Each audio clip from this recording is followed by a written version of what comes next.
To understand the war against CrownPeak, we first need to clear some stuff up. CrownPeak, the most populated and active town in the server, is ruled by an Ender Knight named Imperius, who is well respected throughout the community. But one day, some people say that Imperius killed a random player without consequence, because according to the server rules, killing a random player for sport was forbidden, unless it was a duel or by accident. As a result, a player by the name of Ceridian Bendoris and another player by the name of Killshot Maverick began accusing Imperius as a tyrant and formed a rebellion by which they called the Ardoni Guardians. They rallied around 13 people to their cause. Even the Mendoris clan master decided to join in.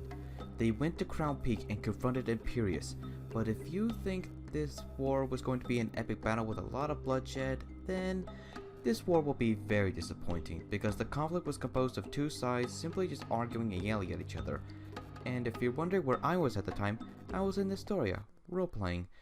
As if things couldn't get any worse, the conflict escalated with Killshot actually killed Imperius with an agrosphere. As a result, the Ardoni Guardians fled the scene, while the mods were contacted. When the mods arrived, they confronted Killshot while the Ardoni Guardians fled to Fort Suka.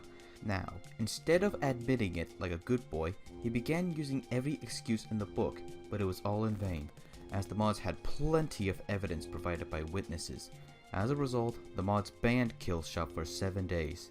Soon after, all towns all over Ardonia began to outlaw the players who took part in the attack. Master Vextus of the Sindaris clan made an announcement, and I quote, "It has come to my attention that 3 people and possibly more of Sindaris and Bendoris and the Mendoris clan master apparently as of now are basically going around trying to start a war with CrownPeak and possibly other towns. Let it be known now that Sindaria will be remaining neutral during this conflict. What will most likely happen is they will either be demoted from their status or banished. So, if you happen to leave Sindaria for any reason, watch out for the Sindaris. Hello, I'm Peter 612, the Mendoris clanmaster and other Mendoris, as they will possibly attempt to kill you and provoke war between clans. So please be careful when traveling the wilderness." This announcement spread through the community like wildfire. Ceridian, seeing this all unfold, decided to talk to Imperius and make peace with one another. They soon came to an agreement that they won't go to war, but this didn't mean that there was any tension between them. And I mean heaps of it. After that, Ceridian stated that he and his group don't want war with CrownPeak, or anyone else for that matter. Soon, the situation calmed down. But wait, there's more. After the failed attempt to overthrow Imperius, the Ardoni Guardians decided to have Fort Suka as their main base. But since the fort already had a mayor, they couldn't claim it, so they had a meeting with the mayor. "Can you please let us use Fort Suka as our main base?" No. The mayor of Fort Suka kicked the group out of his territory. With no base, they began eyeing down territories that have no mayor. And soon, they found one. Etheria. Etheria had no mayor and only one resident.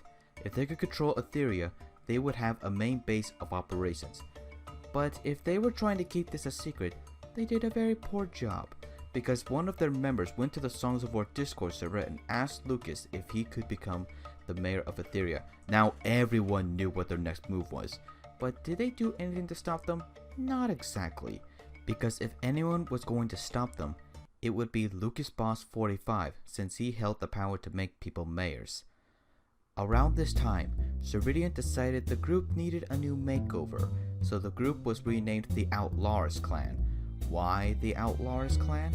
Because as far as everyone was concerned, they were outlaws. So, outlaw plus Aris equals outlaws.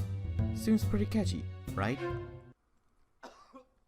They branded their Ardoni markings orange as their clan color, and have remained in Etheria until they could claim it.